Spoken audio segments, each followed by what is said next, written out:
What's up, YouTube? Welcome back to another episode in our journey to build the ultimate OG Xbox collection. Last time, we finally got to start playing our Xbox, and we even upgraded our experience along the way, adding an HDMI converter and a new wireless controller to our collection. And today, we finally break through our first low point, adding a bunch of new games to the collection, as well as take a trip back home and get us set up for the future of this journey. So come along for the ride today as we continue to build the ultimate OG Xbox collection.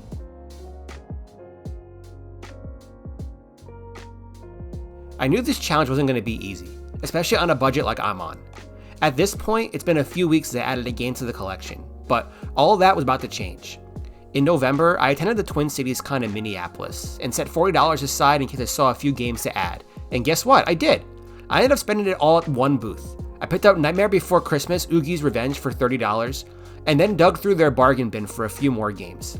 Here I found Medal of Honor Rising Sun, Worms Forts Under Siege, Conflict Desert Storm, and Brothers in Arms Road to Hell for another $10. 5 games for $40, I'll gladly take that.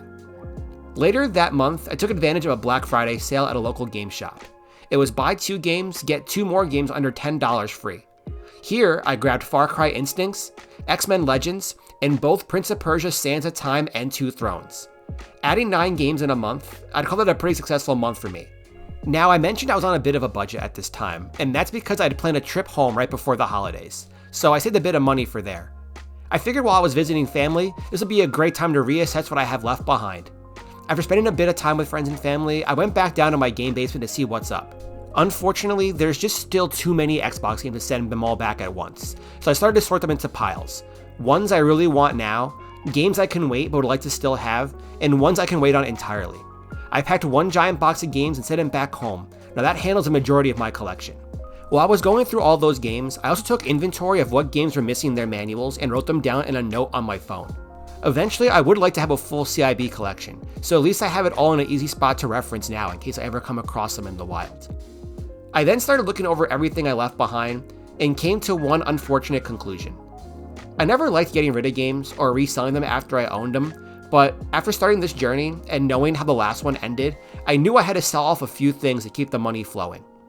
For now, I just started with the basics. I pulled every game I had on multiple systems and started there. For example, I owned a Need for Speed Most Wanted on both the Xbox and the GameCube. Now, do I really need 2 copies of this game? Not necessarily.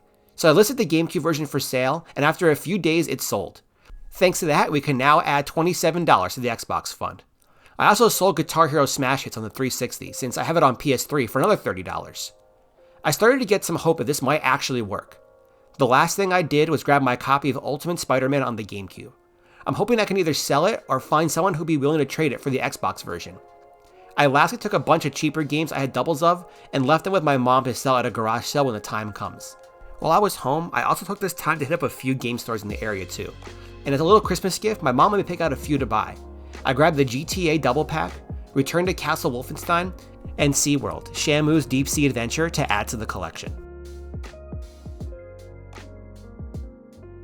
It's always nice visiting home again, and on this trip I feel like I set myself up pretty well for the future. After getting back home, my games are waiting for me.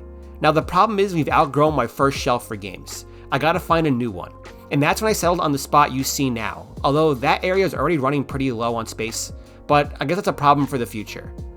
For now, we got most of our collection over and money in the game fund to get games I really wanted, like Whiplash and The Fairly Odd Parents Breaking the Rules.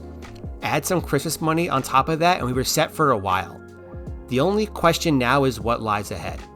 We can order games online, but where's the fun in that?